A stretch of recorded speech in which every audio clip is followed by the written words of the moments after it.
আপনারা জানেন বিভিন্ন সরকারি প্রকল্পের টাকা ডিবিটি লিঙ্কের মাধ্যমে দেওয়া হবে, যেমন অন্নপূর্ণা ভাণ্ডারের টাকা ও যুবশক্তি প্রকল্পের টাকা।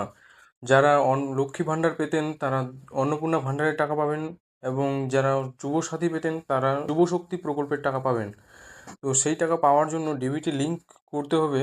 ডিবিটি লিঙ্ক কাদের করা আছে, ডিবিটি লিঙ্ক কাদের করা নেই, যাদের করা নেই তারা কিভাবে করবেন, আর যাদের করা আছে তারা কিভাবে চেক করবেন, তো চলুন এই ভিডিওতে স্টেপ বাই স্টেপ দেখিয়ে দিচ্ছি। ক্রোম ব্রাউজারটি ওপেন করবেন। ওপেন করার পর এখানে সার্চ করবেন এনপিসিআই। এনপিসিআই লিখে সার্চ করবেন। সার্চ করার পর এখানে দেখতে পাচ্ছেন এনপিসিআই এর অফিসিয়াল ওয়েবসাইট। তো এখানে ক্লিক করবেন। এখানে ক্লিক করার পর ওয়েবসাইট খুলে যাবে। যদি আপনাদের ওয়েবসাইট না খুলে তাহলে এখানে নিচে দেখতে পাচ্ছেন এনপিসিআই এর নিচে অনেকগুলো লেখা আছে এনএসসিএইচ। তো এখানে ক্লিক করবেন। এখানে ক্লিক করলেও এনপিসিআই এর ওয়েবসাইটে চলে আসবেন। এখানে 3টে লাইন আছে, এখানে ক্লিক করলে কাস্টমার, এই যে দেখতে পাচ্ছেন, যাদের খুলছে না তো তাদের জন্য ওইটা এনপিসিআই এর ওয়েবসাইটে চলে আসবেন। তো এনপিসিআই এর অফিসিয়াল ওয়েবসাইটে আসলাম। আসার পর এখানে দেখতে পাচ্ছেন 3টে লাইন, এখানে ক্লিক করবেন। এখানে ক্লিক করার পর কাস্টমারে ক্লিক করবেন। কাস্টমারে ক্লিক করার পর ভারত আধার সিডিং এনেবেলার বিএএসি এখানে ক্লিক করবেন। এখানে ক্লিক করার পর একটু ওয়েট করবেন, পেজটি লোড নিচ্ছে। পেজটা চলে আসছে।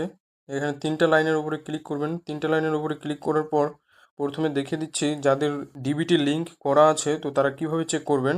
আধার ম্যাপ স্ট্যাটাস এখানে ক্লিক করবেন। এখানে ক্লিক করার পর আধার কার্ডের নাম্বারটা দেবেন। আমি আমার আধার কার্ডের নাম্বারটা দিচ্ছি, আপনি আপনার আধার কার্ডের নাম্বারটা দিয়ে চেক করে নেবেন।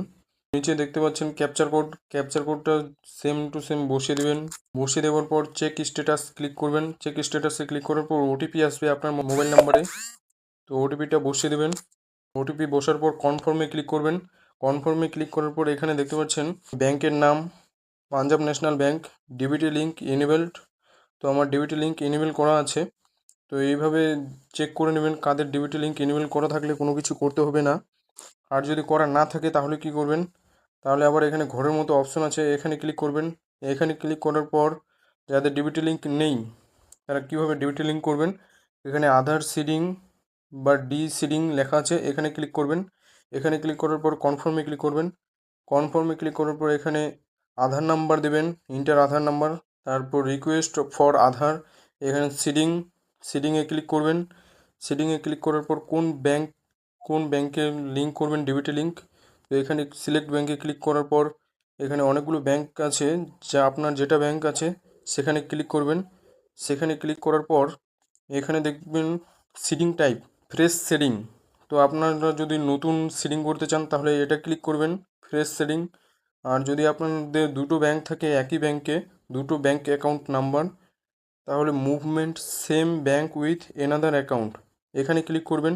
আর যদি আপনাদের দুটো ব্যাংক থাকে আলাদা আলাদা, এক ব্যাংক থেকে আরেক ব্যাংকে সিডিং করবেন, ডিবিটি করবেন, তাহলে movement from one bank to other bank এখানে ক্লিক করবেন। যাদের নতুন তারা ফ্রেশ সিডিংয়ে ক্লিক করবেন। ক্লিক করার পর এখানে ব্যাংক অ্যাকাউন্ট নাম্বার দেবেন, কনফার্ম অ্যাকাউন্ট নাম্বারে ক্লিক করবেন, কনফার্ম অ্যাকাউন্ট নাম্বার দেবেন, তারপর এখানে টিক চিহ্ন করে দেবেন। টিক চিহ্ন করার পর নিচে দেখতে পাচ্ছেন ক্যাপচার কোড, এখানে ক্যাপচার কোড লিখে দেবেন। লেখার পর সাবমিটে ক্লিক করবেন। সাবমিটে ক্লিক করার পর আরেকটি নতুন পেজ ওপেন হবে, সেখানে ওটিপি বসিয়ে দেবেন। ওটিপি বসার পর সাবমিট করে দেবেন। ডিবিটি লিঙ্কের প্রসেসটা কমপ্লিট হয়ে যাবে। কমপ্লিট হওয়ার পর একদিন পর চেক করবেন। এখানে আবার ঘরের মতো অপশন আছে, এখানে ক্লিক করবেন।